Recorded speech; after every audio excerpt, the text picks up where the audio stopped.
আলহামদুলিল্লাহ আমার দুইজন নতুন অতিথি তারা তিলে তিলে বড় হয়ে উঠতেছে। তাদের মা হিসাবে দায়িত্ব আছে আমাদের টমি, সে কিন্তু খুবই যত্ন করে তাদেরকে বড় করতেছে। আর আরেকটা জিনিস খুশির বিষয় যেটা হইলো তাদের চোখ ফুটে গেছে। আমি যখন তাদেরকে পাইছিলাম তখন কিন্তু দুজনই চোখ বন্ধ ছিল, মানে চোখই ফুটে না, এই অবস্থায় ফালাই দিয়ে গেছিল। আলহামদুলিল্লাহ এখন চোখ ফুটছে, তো এখন নিজে থেকে পৃথিবীর আলো বাতাস দেখতে পারতেছে। আর বিশেষ করে তাদের খাবারের মেনু হিসেবে রয়েছে সেটা হইলো গিয়া ছাগলের দুধ। তো আমরা ছাগলের দুধ কালেক্ট করতেছি একজনের কাছ থেকে, সেখান থেকে ছাগলের দুধ রেখে তাদেরকে খাওয়াইতেছি। আর এই যে সিরিঞ্জ দিয়া যদি তাদেরকে খাওয়াই তো নর্মালি দেখছি খায়।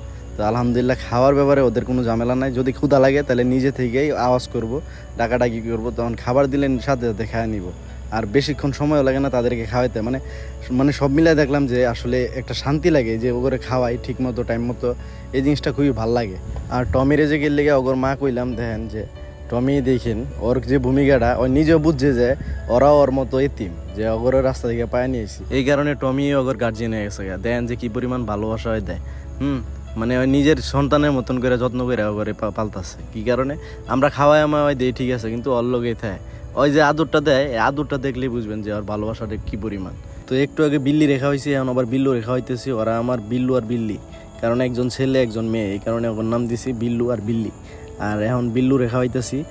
ও দেন দুষ্ট নয়, ও ভদ্র যথেষ্ট পরিমাণ, আরামসে খাইলে যেতেছে, মানে যতক্ষণ ক্ষুধা লাগবে। আর ওরে পর্যায়ক্রমে মনে করেন যে বিরতি দিয়ে খাওয়াই। একটু আগে ওইটারে খাওয়াইছিলাম, ওইটা কিন্তু পুরোপুরি খাওয়াই নাই যাতে পেট ভরে যায়, কিন্তু ক্ষুধা আছে।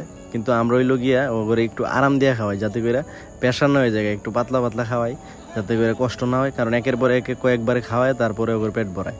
আর এদিকে টমির কিন্তু খিদা লাগছে, ওর মা যেটা এই টমিরও খিদা লাগছে। এরপরও দেন যে মার পেটে ক্ষুধা হইলেও ক্ষুধা প্রকাশ করে না, কিন্তু ঠিকই আর সন্তানদের ভালোবাসা দিয়ে যাইতেছে। কিন্তু টমির জন্য কিন্তু খাবার আছে। এখন টমির আগে ওর সন্তান রেখা হইতেছে, কারণ ওরা বাচ্চাটা একটু কমই সহ্য করতে পারে। পর্যায়ক্রমে বিল্লুর খাওয়া শেষ, বিল্লুর পেট ভরে গেছে। এখন বিল্লিরে আবার নিয়ে আইছি। এখন দেন যে বিল্লি কি সুন্দর আস্বাদন করে খাইতেছে, মানে পেটে যতক্ষণ ক্ষুধা থাকবে ততক্ষণই খাইব, মানে এর বেশি এক চুল পরিমাণও খাইব না। এই যে খাওয়া শেষ, মুখ সরাই নিছে। এখন মানে টোটালি পর্যায়ক্রমে ওর দুইজনেরই একে একে খাওয়ানো শেষ। কইলাম না যে খাওয়ালে কোনো বিরক্ত নাই, খাওয়া আরামসে ওরা খাই লেবো। এখন যেহেতু একে একে অগর খাওয়া শেষ, এখন টমিরে খাওয়াইতে হইব অগর মা। টমিরও ক্ষুধা লাগছে কারণ দুপুরবেলা ওরও খাইতে হইব, এই কারণে টমির কাছে অগরে দিয়া টমির লিয়ে খাবার রেডি করতেছি। ওইদিকে টমি ওর বাচ্চা লয়ে খেলাই ব্যস্ত। দেন যে কি খুনসুটি করতেছে সন্তান লিয়ে, মানে ওর সন্তান হিসেবে মাইনা নিছে ওর দুইটারে, কারণ এতিম তো, এই কারণে ওই নিজে থেকে দায়িত্ব নিয়ে নিছে। যেহেতু টমি ঠিক করছে যে টমি অগর মা, টমি অগর বাপ, এই কারণে সন্তানের খুবই আরাম। আর এদিকে ওর খাবার রেডি। এখন যে সিরিজ দিয়ে খাওয়াইছিলাম ওইটাতে দুধ রয়ে গেছিলো, এই কারণে ভাবলাম যে টমিরে খাওয়াই দিই। টমি কিন্তু দেন যে ওর বাচ্চাগুলোর মতো ঠিকই খায় নিছে।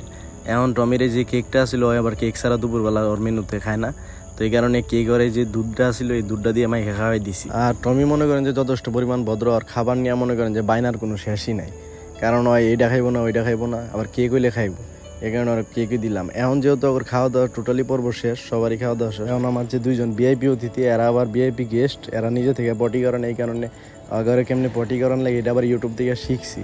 তো এইভাবেই দেন যে ঠিকই মানে টাঙ্কি খালি করতেছে একে একে পর্যায়ক্রমে।